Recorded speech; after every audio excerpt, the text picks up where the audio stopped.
Nung ma-check po natin ang mga discrepancies between the MYPS at saka PMCA, kinumpute ko po yung ratio and proportion, alam po ninyo.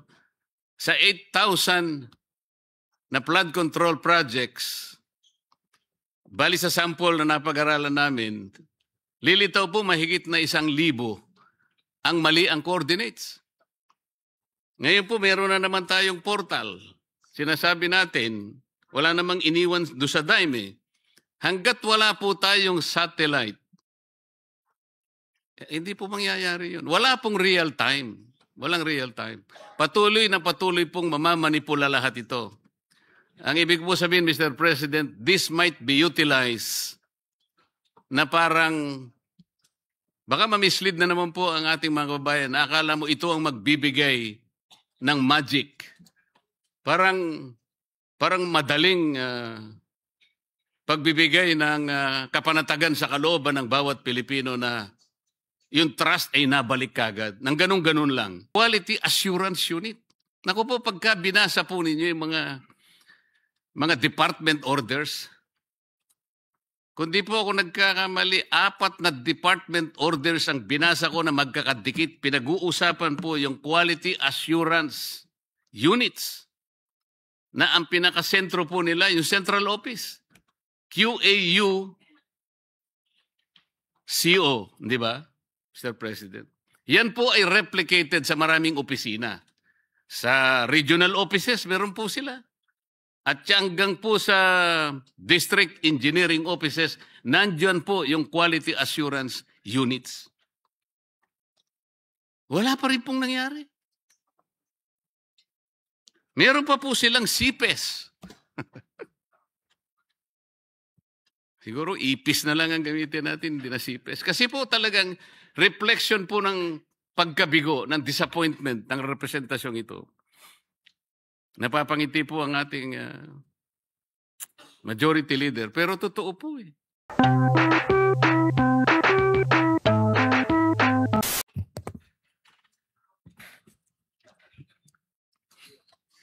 Thank you, Mr. President. Ilang pagtatanong pa po, Mr. President, kung papayagan pa po tayo kahit na medyo lumalalim na po ang gabi. Oo. Hindi po yata ako narinig ng sponsor, Mr. President. Sorry po. Sa aking talagang iniidolong senador at isa sa mga aktibo nating senador ho dito sa Senado ng Pilipinas. And it's an honor to receive questions. Salamat po sa assurance, Mr. President. Ang COA po kasi, Mr. President, ay nagsumite ng listahan po ng newly uncovered fraudulent flood control projects sa Bulacan, totaling hundreds of millions of pesos in supposed public works that either do not exist or were implemented in entirely different sites. Meron po ba silang tamang pagbilang kung ilan po talaga yung nabilang na ghost projects sa Bulacan, Mr. President? Well, kanina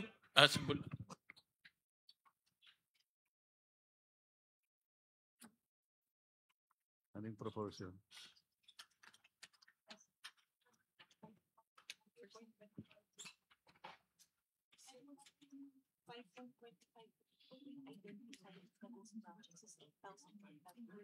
So, 5.25% po ng 8,000. Hindi yan ang ibig sabihin, yung ratio and proportion para ma-estimate na.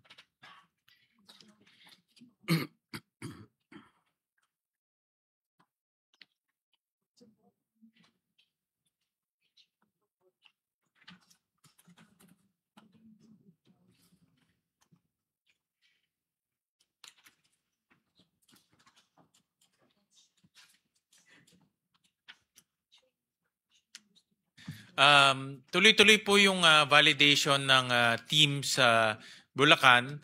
Ang suspected ho nilang ghost projects is 37, and out of that 37, 7 po ang ghost projects, Mr. President. Validated ghost projects out of the 37. At ang COA rin po, meron ho silang fraud audit kinoconduct sa Bulacan, at ang next nila po will be Metro Manila. In fact, yun po yung aming usapan ni chairman ng COA po. Sino po ang mas accurate, Mr. President? Yun pong bilang ng COA o yung bilang ng DPWH? Actually ho, nagko-coordinate ho sila, no? Because at the end, it's DPWH rin po ang magpa-file rin ng kaso. So, nagko-coordinate ho sila. In fact, itong mga agencies, insofar as these flood control issues concerned, nagko-coordinate very closely ho ang mga ahensya. Kasi po, Mr. President, ang pagkakaalam ko, fraud audit lang ginagawa ng COA. Hindi naman siya talaga nag-inspect kung alin talaga yung ghost projects. Kaya maaaring hindi siya mabuting basihan kung ang pag-uusapan ay yung pagtansya o pagbilang ng tamang bilang ng lahat ng masasabi nating ghost flood control projects. Yung fraud audit po, Senator Marcoleta, ay composite team ang binuo ng COA and ng DPWH. So meron hong tao ng COA, meron din tao ng DPWH. Kasi yung technical side ho is really importante po ang DPWH dahil mga civil engineers ho yan. So composite team po ang binuo nila. Kasi po ang pagdududa ng representasyong ito, Mr. President, ay nanggagaling sa katotohanan na ang COA po ay isa sa mga sangay ng ating pamahalaan na dapat nakatutok talaga yun eh. Ang katotohanan nga po, lahat ng mga district engineering, ibang tawag dyan, DE, opisina ng mga district engineers, meron pong resident auditors yan eh. Paano po natin masasabing ghost project? Dumaan naman sa kanila yun. Lahat po dumadaan din sa resident auditor. Ang iba nga pong nagsasabi, complicit nga yung resident auditor sa mga project. At sabi po nila, Mr. President, tumatanggap din po ng commission po yung resident COA. Kaya kung sila po yung magbibilang, parang pagdududahan din, Mr. President. Yun ang punto lamang dito. Gusto natin kasing malaman, kasi po kanina, nalaman natin, sa ngayon po ay allegedly 420 pa lang ang projects na na-identify na ghost out of a possible universe of 8,000 flood control projects. Tama po ba yun, Mr. President? Tama po. Pwede po bang pakukwenta natin sa mga engineers ng DPWH ratio and proportion lamang po para matansya natin ilan ba talaga ang flood control project sa kabuuan nitong universe para makwenta natin kung magkano talaga ang nawaldas sa pera ng gobyerno. Ratio and proportion lang po ito. Napakadali po nito. Yusek Ador Canlas, baka naman gusto mong kwentahin ito. Kanina po yung, sagutin ko lang po yung unang katanungan. Ang COA bumuo ng Special Fraud Audit Team. So ito po ay nanggaling po sa COA Central. So hindi nila ginamit yung Bulacan resident auditors para po mag-audit ng mga flood control project. So galing po ito sa central office. Yung katanungan kung magkano ho nawala, kanina pinakita po ni Senator Ping Lacson na ang estimate niya is about 29 billion pesos po ang nawala dahil po dito sa flood control, ghost flood control projects. No? So yun po yung kanyang estimate.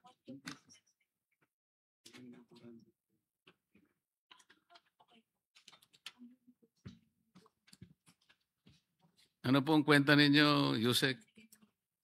Galing po kanina kay Senator Ping Lacson, ang estimate niya about 29 billion po ang kanyang estimate. Hindi po, yung 420 yun eh.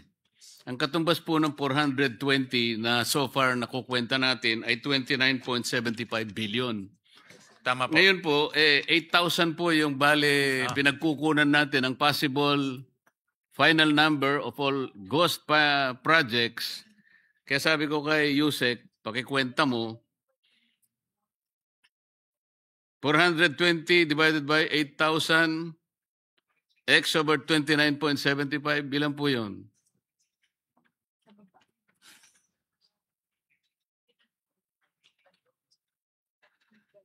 $156 billion, tama po? 156 billion. Yeah, tama ho. O yan po yung po pwedeng mangyari kung sakasakaling 8,000 lang. Baka umabot naman kasi ng 10,000 po eh. Kaya lalaki at lalaki po. 100, yan ang potential po, 156 billion. Yes, Mr. President. Correct. Kanina po, sa pagtatanong po ng mga naunang kasama natin, Mr. President, ay nasabi yata ng ating secretary na ang DPWH po at saka ang ICI ay nagsama para magrekomenda po ng pagpapile ng plunder and other charges against former President Saldico and former Speaker Martin Romualdez sa opisina ng Ombudsman. At ang pinagbasihan po ninyo, kung tama po ang aking pagkakadinig, Mr. President, ay dalawang bagay. Yung 100 billion worth of government contracts secured by SunWest from 2016 to 2025 at saka yung statement po ni Orly Gutesa. Tama po ba yun, Mr. President? Tama po, Mr. President. Among others, pero tama ho kayo. Ngayon po, Mr. President, narinig ko rin po kanina na si Mr. Saldico ay meron ng warrant of arrest. Tama po. Bakit po si dating speaker ay wala pa? Wala pa hong kaso sa Sandigan Bayan, Mr. President. So, yung Akala kay ko Saldico, ang pagkaalam ko ho, ito yung mga unang kasong ifinal ho sa kanya. Akala ko po isa sa ginamit po na katibayan ng pagsasampa ng kaso ay sworn statement ni Orly Gutesa. Ang statement po ni Orly Gutesa sa aking pagkakatanda, Mr. President, meron pong tatlong pangalan ang natatandaan ko pong nabanggit doon. Una, yung pangalan ni Representative Eric Yap. Pangalawa, yung pangalan ng dating Representative Saldico at pangalan ng dating Speaker Martin Romualdez. Ang sabi po ng mga Amerikano, Mr. President, the sauce for the goose is the sauce for the gander. Bakit parang, ba't po hindi nagsabay? Yung kay case po ni Zaldico po, ito po yung mga naunang kaso. If you remember po yung inspection ni Secretary Vince at kasama po si Governor Bons Dolor sa Mindoro. Ito po yung naging basehan po ng pag-file ho nila ng case. Final ho nila to sa Ombudsman September 29. So mas maaga po itong kasong to. So ito pong pangalawa, Mr. President, itong pinagsamang pagsusulong ng asunto ng DPW at ICI, kasama na po yung dalawa uli, Speaker Martin Romualdez at saka si Saldico. Ito po ay final po ng ICI sa Ombudsman. Andun na po sa Ombudsman ngayon. Yun nga po, kasama ang DPWH. Yes, kasama po. So inaasahan po ba ng DPWH na magkakaroon din po ng issuance ng warrant of arrest dahil isa po ang ginamit po ninyong dokumento ay yung salaysay nga ni Orly Gutesa? Kampante po si Secretary Dizon sa kanilang mga nakalap na ebidensya at may tiwala ho sila sa Ombudsman na magiging masino po sila sa pagtitingin ho dito sa mga ebidensya. Gusto ko rin pong paniwalaan yung sagot ninyo, Mr. President. Maraming salamat po. Thank you. Hindi po ba ninyo ginamit yung kamakailan lang ay pagpapahayag ni Representative Saldico na ipinadaan niya sa kanyang mga video recordings?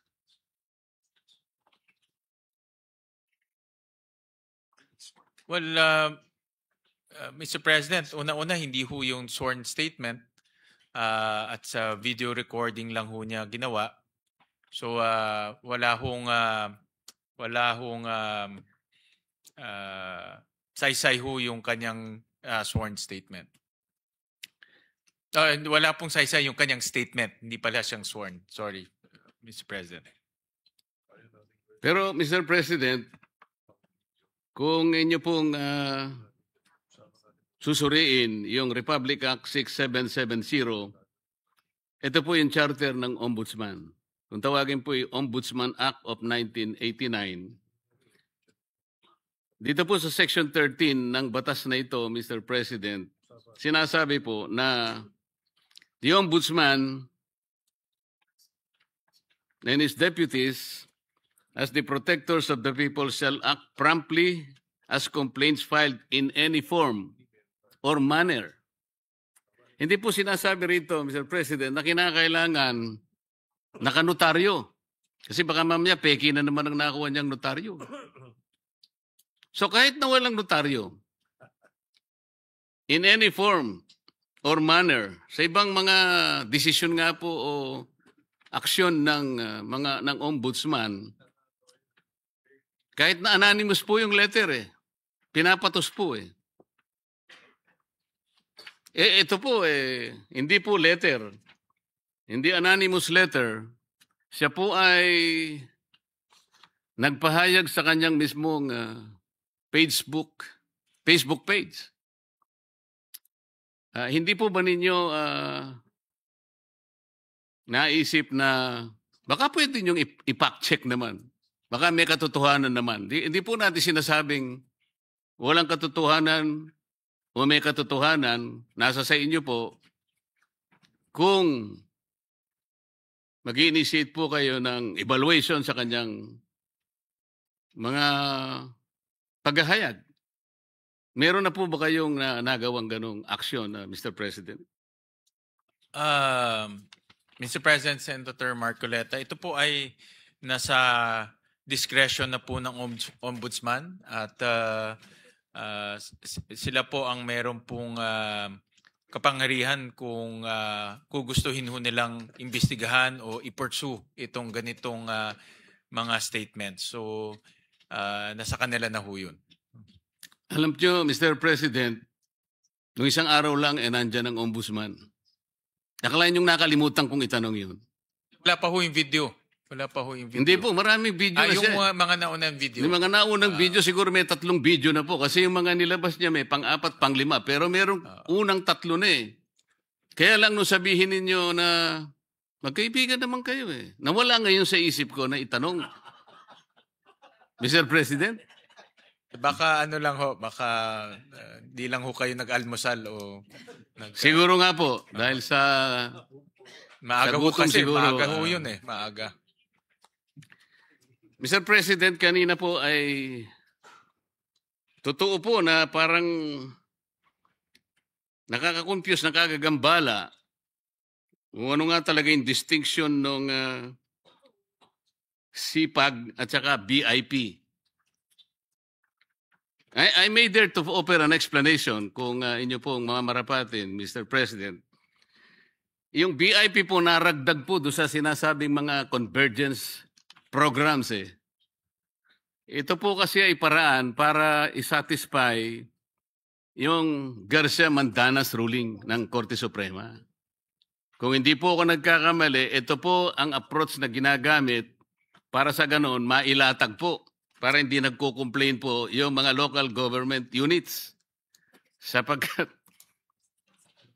sa totoo lang, sa ruling po, kailangan may karagdagan silang ira. Ngayon ay tinatawag na nata. Pero sa totoo lang, sa dami po ng devolution na hinihingi naman po, hindi nila talaga mapapanagutan. Tama po, Mr. President? Posible ho yun. Posible. Pero napakarami pong naging modern versions ng pork barrel. Pork barrel was outlawed by the Supreme Court several years back. Pero lumitaw po, mas marami po ngayon. Mabuti po napansin ninyo, ginoong sponsor, Mr. President, at inalis po ninyo yung tikas. Opo, linipat ho natin yan sa DND. Pero dahil po siguro sa pagod ninyo at sa medyo hindi rin po kayo nagalmusal, Your Honor, nakalimutan po ninyo yung katuparan. Ito po yung kalsada tungo sa Paliparan, Rilis at Daungan. Ito po ay proyekto ng DOTR. Ang DOT naman, meron po siyang TRIP.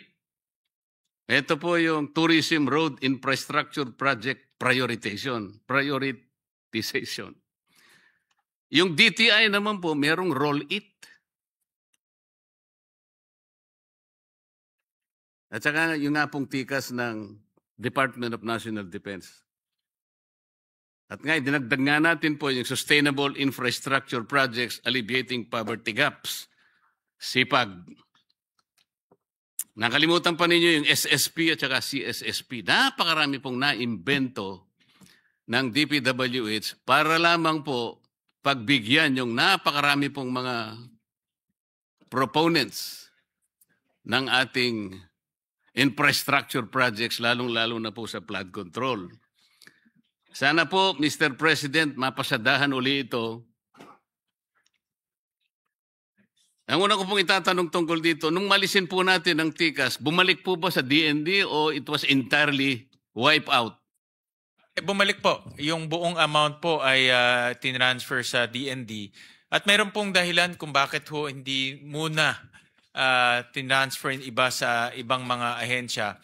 Kagaya po ng Department of Tourism, medyo hindi rin sila kampante na kaya nilang mag-bid out at mag-undertake po ng mga infrastructure projects dahil tourism agency ho sila. Kaya sabi nila baka hindi pa nila kaya this time. Yung Department of Trade, ganun din po. Pero tingin ko next year mayroon na ho tayong oras, pwede ho natin i-consult ulit sila kung kakayanin na nilang mag-bid out. Pero ito po ang nakuha ko rin sa Department of Tourism na kailangan rin ma-improve ng DPWH at ng itong mga convergence projects. Sabi sa akin po ng kalihim po ng Department of Tourism, marami ho doon sa mga projects ay hindi naman po priority ng Department of Tourism pagdating po sa mga tourism areas. So marami rin ho doon sa mga project na yun ay kumbaga hindi kinakailangan ng Department of Tourism. So kailangan ma-improve pa yung coordination ng Department of Public Works at DOT hanggat nandiyan pa ho yung mga programa na yun sa Department of Public Works. Mr. President, kanina po ay nabanggit po yung pantulong na basihan ng inyong pagsasampa ng mga asunto sa mga nabanggit kaninang mga pangalan. At kung maring nakikinig si Sergeant Gutesa, parang vindicated na rin po siya sapagkat nagamit yung kanyang pahayag. Ang tanong po, bakit kaya hindi naman ginamit yung sworn statement ng mag-asawang Diskaya? Samantalang doon po ay may nabanggit ding 17 members ng House of Representatives. Yun po ay sworn statement at yun po ay pinanumpaan din sa harap ng Blue Ribbon Committee.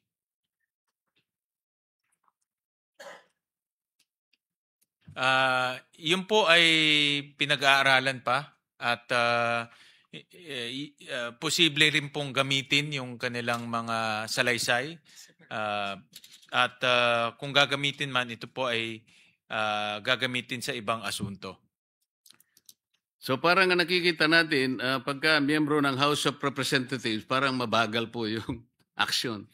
Parang yung pag-aaral medyo matagal-tagal po. Ano? Hindi naman po, hindi naman. Sabi ni Secretary Vince, hindi naman po ganun. Gusto ko rin pong paniwalaan yun, Mr. President. Totoo po, baka kala ninyo ako'y nagbibiro. Gustong-gusto kong paniwalaan yun. Naniniwala ba ho kayo? Parang... Mr. President, noong November 24, kamakailan lang po, mga ilang araw pa lang nakalilipas, 2025, ay in-announce po ng ating Pangulo na nag-launch po ang DPWH ng Transparency Portal. Talagang totohanan na yata ito, Mr. President.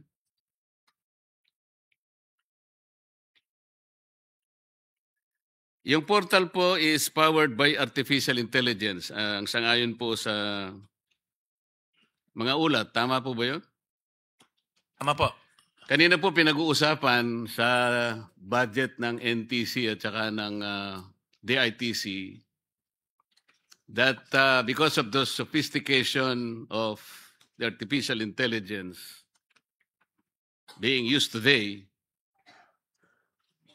it is also considered as a potent tool for fraud. So paano po natin masasabi na sa paggamit ng artificial intelligence ay hindi po magagamit sa fraud? Baka nga po ito'y magamit na naman sa panliligaw at paglilihis po ng inyong mga natatapos na proyekto. Halimbawa po, Mr. President, sa napakarami pong applications na ginagamit ng DPWH, magsimula na po kayo doon sa Information Management System, meron po kayong MYPS, meron kayong PCMA, meron pa kayong Survey 123 na sa inyong pagsasalaysay sa amin, initially, ito po ay mga makapangyarihang mga tools para sa ganun ay ma-check natin yung talagang kalagayan ng mga proyekto. Ang sabi pa nga natin noon nang hindi pa natin nalalaman lahat, ang sabi nga natin geotag and real time. Only to be disappointed later on, Mr. President, na hindi pala totoo yun. Ngayon, meron na naman tayong transparency portal. Meron po bang kakayahan itong portal na to, Mr. President, na pagtingin mo ay mache-check natin yung 420 ghost projects? Easily? Tama ho kayo, Senator Marcoleta, nung narinig ko ho yung geotagging, lahat tayo natuwa dahil akala ho natin ito na ho ang teknolohiya na iiwas po sa korupsyon at sa katiwalian. Pero ganun pa man, nalampasan pa rin ng korupsyon yung geotagging. Ngayon po, gagamit na ho ng mas sophisticadong technology. May satellite The Philippine Space Agency.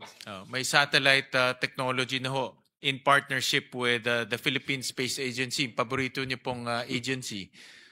At gumamit na po ng artificial intelligence para po mapag-aralan yung 248,000 na proyekto over the last 10 years. Dahil itong hindi lang po yung current year ang pinag-aaralan, 10 years prior pinag-aaralan na rin using artificial intelligence. Alam po ninyo, Mr. President, initially, tinitingnan ko po inaaral ko. Parang ang pattern po is very similar to the DIME of the Department of Budget and Management. Ito pong DIME ay ito po inumpisahan na po 7 taon nang nakararaan . Pero wala pong mabuting katibayan na talagang nakatulong sa pag-determine ng accuracy ng mga projects. So, DIME 7 years ago, ginamit. Pagkatas meron po tayong napakaraming applications na pinaniwala po tayo initially ng DPWH na talagang ito, sigurado ang Pilipino rito. Huwag kayong magalala, sigurado na ito.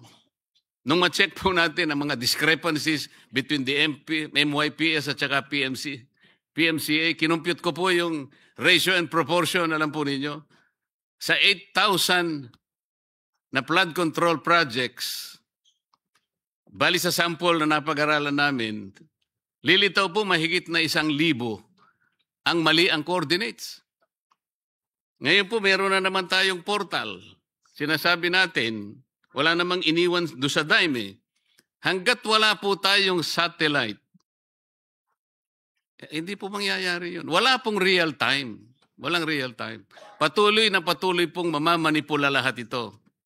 Ang ibig po sabihin, Mr. President, this might be utilized na parang baka mamislead na naman po ang ating mga kababayan. Akala mo ito ang magbibigay ng magic. Parang madaling pagbibigay ng kapanatagan sa kalooban ng bawat Pilipino na yung trust ay nabalik kagad. Nang ganun-ganun lang. Yan po yung sentimiento, Mr. President. Pasensya na po kung masyado akong naapektuhan itong magnitude ng flood control anomalies na ito na napakahirap ibalik yung tiwala na yun. Dapat sana isang malakihang pamamaraan, isang katanggap-tanggap na pamamaraan na kahit bali-baligtarin mo, paniniwalaan siya ng tao. Yun po yung kailangan natin ngayon eh. Hindi yung sinabi lang natin transparency portal. Wala namang pinag-iba sa iba. So it could be a new color for the same dog. Tama ho kayo, Senator Marcoleta, yung Project Dime talagang walang kwenta ho yun. Dahil hindi ho na-update, it was supposed to prevent all of these things from happening in corruption. Pero nakita natin, wala naman pong nangyari. Tama ho kayo rin na ako, naintindihan ko yung inyong sentimento na nakita na natin to dati, anong kaibahan ho nito. Ito naman po, ginagaranti ho ng DPWH, Secretary Vince, at of course, ang ating Pangulo, na ito ay gagamitin on a regular basis, on a daily basis, at i-update po ito para magbigay ng impormasyon sa ating mga kababayan. Hindi ho to, pat ang Coletilla sa ngayon monthly pa lang ang updating ng pictures dahil dahil limitado rin po sa number of satellites ho tayo. Pero ang guarantee naman ho dito, every month makikita nila yung takbo ng proyekto. At makikita ho nila kung yung proyekto ay gumagalaw o hindi gumagalaw at saan yung proyekto. First time po ito mangyayari na ganito pong ka-detalye at ganito po ka-tutok sa mga proyekto po na ginagawa ng DPWH. Opo, Mr. President. Kaya po ang bagong kalihim ng DPWH, noong isang taon po kung titingnan ninyo siya, hindi ganyang kapayat siya. Tingnan po nyo ngayon siya. Kaya po sinasabi, kamag-anak ko po yan eh. Sa bigat po ng kanyang responsibilidad, isipin po natin, napakarami nating ginagamit na kaparaanan para masecure po natin ang quality ng mga infrastructure, hindi lamang flood control. Meron pa po silang quality assurance unit. Naku po, pagka binasa po ninyo yung mga department orders, kundi po ako nagkakamali, 4 na department orders ang binasa ko na magkakadikit. Pinag-uusapan po yung quality assurance units na ang pinakasentro po nila, yung central office. QAU CO, di ba, Mr. President? Yan po ay replicated sa maraming opisina. Sa regional offices, meron po sila. At hanggang po sa district engineering offices, nandiyan po yung quality assurance units. Wala pa rin pong nangyari. Meron pa po silang CPES. Siguro IPIS na lang ang gamitin natin, hindi na CPES. Kasi po talagang reflection po ng pagkabigo, ng disappointment ng representasyong ito. Napapangiti po ang ating majority leader. Pero totoo po eh. Sana po sa lalong madaling panahon, Mr. President, kahit gaano kahirap, ay harapin natin ang katotohanan. Kailangan po nating ibalik ang tiwala ng mamamayan. Mabigat po ang nangyari, kaya kasing bigat din po ng kanilang kabiguan. Tinahanap po nila yung talagang maibalik po natin. Kaya kahit papayat ka pa ng konti, wala tayong magagawa kung yan po ang kinakailangan. Maraming salamat po, Mr. President. Maraming salamat po, Maraming Ginoong salamat, Sponsor, Senator sa inyong Marcoleta. At ito po ang aking masasabi na hamak na mas mukhang mas bata ho kayo kumpara ho kay Secretary Vince Dizon. Malayong-malayo na ho yung itsura niya ho kumpara ho sa inyo. Kayo ho parang 30 years younger compared to Secretary Dizon. Maraming salamat po. This is a concern from some sectors. Marami nagsasabi na natatakot na mag-video iba because of the new costings. Parang wala na raw kikitain. So it will be nice. It will be good if the secretary himself would explain that this is not the case. So, kasi the construction infrastructure spending really has to continue as the economic driver. It has been reported in the news that DPW has reduced the cost for building materials and updated their construction materials price data or CMPD. However, we have not heard any adjustment in your detailed unit price analysis or DUPA. So when are you planning to publish your new or revised DUPA? What are the considerations in your adjustment? Did we consider location of projects? How much will your target allowable profit for legitimate construction firms who wants to do business with the government? Actually, Mr. President, hindi po problema yung presyo. Ang problema po yung lagay, yung SOP. Yung po ang nakakakain po ng kita ng mga contractor. Dahil kung reasonably, kikita sila 5%, 10%, reasonable ho yan. Kayang habulin. Oo, walang problema ho if they make 5 to 10%. I think personally that's reasonable.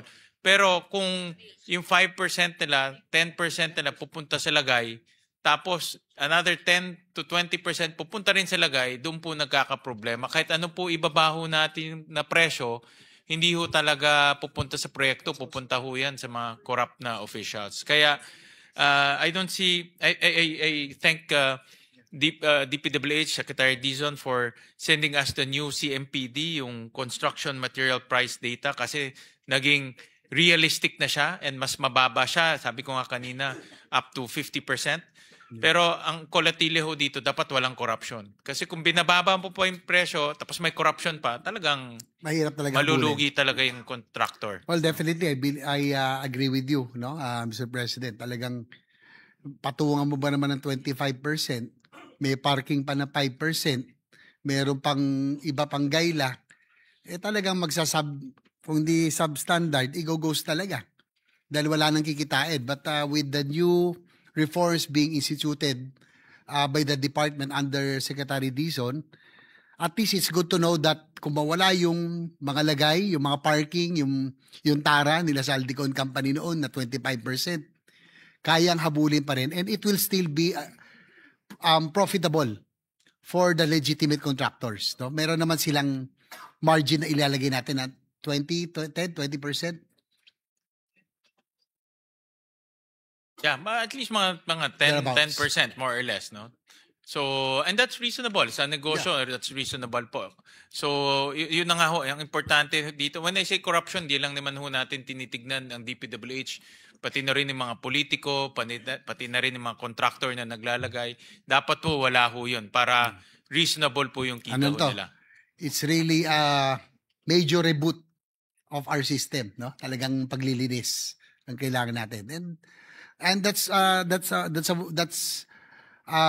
good to know, no? At least tuloy-tuloy. I'm just worried na it has to be a balance na hindi matigil yung ating pong construction, yung ating spending, no? Because of the multiplier effect and the economic drivers. And glad to know na at least we are giving pa rin that leeway for the margin for the contractors, yung legitimate para pumasok sila. Definitely. Ako ay isa po yan ang aking prinsipyo na dapat yung private sector kumita rin ng reasonable. Yeah. No? Hindi naman natin pwedeng hindi sila pakitain or else hindi sila papasok po sa mga government projects. Titigil yung titigil yung infra-spending natin. Actually, ang nakakakain po ng kanilang puhunan ay yung lagay. No? So, at yung SOP. Kung mawala ho yan, then wala ho tayong problema. Medyo rin talaga yung recently, nakakalula talaga, no, yung mga narinig natin recently. And hopefully, hindi na talaga maulit ito. And Again, this is a major reboot for the government as a whole. Yung po, next is the manipulation of DPWH project coordinates. Ito po kasi yung ginawang scheme nila Bryce Hernandez. Parang sinadya nilang guluhin yung coordinates para maitago yung ghost projects. During the Blue Ribbon Committee hearing last September 18, namin na mismo ni Director Ralph Kawaling ng DPWH Information Management Service na puno ng discrepancy ang MYPS or Multi-Year Programming and Scheduling System na inamin din mismo ni Secretary Vince sa ilang interview sa media. Nakatanggap din po ng ganitong mga report ang aming opisina. Mukha po kasing naging importante ang ma-coordinate sa MYPS system ninyo sa pagtukoy ng mga alleged ghost projects. Ang tanong ko lang, na isaayos na po ba ang discrepancy sa MYPS system? Nailapat na po ba natin coordinate sa actual na awarded projects sa mga contractors? O mas marami ba ang nakita na kumpirma ninyo na ghost projects kumpara sa actual or existing or legitimate projects?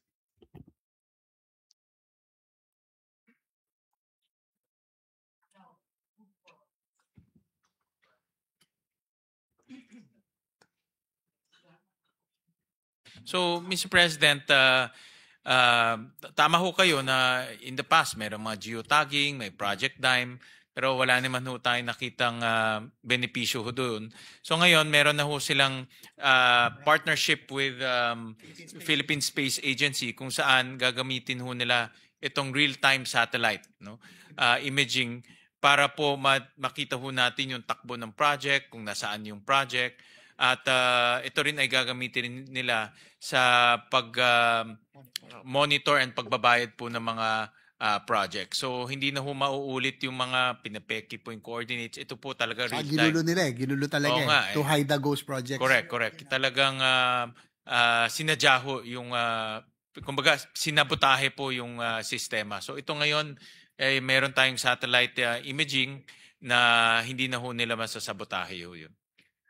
But during this floodgate scandal, ilan lang yung wala naman talagang yung mga legitimate na contractor would allow themselves to have ghost projects. Nagamit lang talaga yung lisensya. Correct. And there are some contractors na legitimate na nabiktima rin, no? I think Secretary Vince knows this because of wrong coordinates kasi nga po doon sa confusion. Correct. Pero hopefully yung mga legitimate contractors will be cleared so that they can already start building and helping the department. Ang worry ko lang kasi baka iba matroma na magkaroon tayo problema. Yun mga talagang nag-ghost lang, yun ang dapat sigurong i-blacklist, no? Tama ho kayo, Senator JV, Mr. President. Hindi naman lahat ng contractor may problema. Na marami rin po ay honest, marami rin ay gusto lang magnegosyo, kumita ng maayos. So yung mga ganun na contractor, pag nakita naman maganda yung proyekto, walang problema, binabayaran ho kaagad. At the end, kailangan din ho natin yung private sector dito. Hindi naman lahat gobyerno po ang gagawa. Ang actual on the ground na gumagawa, mga contractor rin po. So pipiliin lang natin yung maayos at may tapat na contractors. Well, with that, I'd like to thank our chair and Secretary Dizon. At least it has been clarified, no? At least marami nang magkakaroon ng kumpiyansa na magbid pa rin, no? In our infrastructure projects next year. At least tuloy-tuloy yung growth natin. Yung economic drivers will continue. Be rest assured of our support. Of course, that's one of our advocacies, no? And syempre, namimiss din natin Secretary Dizon who I partnered with while defending the OTR. One of our advocacies is really transport modernization. But I know that you have a very tough challenge ahead of you, but be rest assured of our support because of the reforms that you are now instituting in DPWH.